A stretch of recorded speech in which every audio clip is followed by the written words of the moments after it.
ng NCR, how do you see yung magiging laban po natin with other teams coming from Visayas and Mindanao?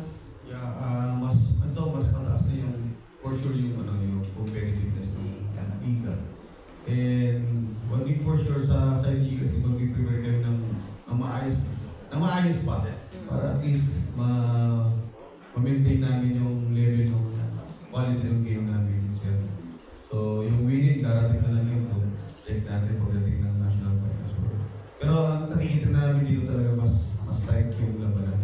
Kasi all over the country, mga talent, sabi nga yung top 4, lalaro sila sa POA, sa malaking venue. So, May challenge pa kaya to sa UST? Knowing na UST sobrang taas ng mas level. maraming talent sa mga provinces.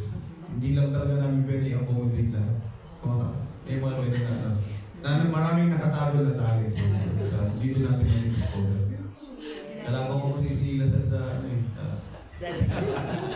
Okay, so thank you so much po for visiting us dito sa ating PSA Forum. Ma'am Yvette, your invite dun sa mga hindi makakapunta sa venue, saan pwede mapanood ang NGBL? First, if you have time, please stop by the Philoan Arena May 3 to 7.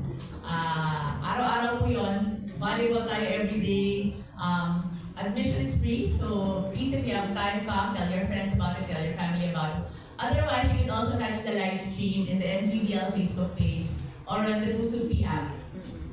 Yes, right. Thank you very much, everyone, and we hope to have NTVL as the home of future volleyball superstars. Definitely great things ahead for Philippine volleyball. Magandang araw po sa inyo lahat. PSB, the PSA Sports Forum's first session. We will be back with the second and final session for today. Thank you very much.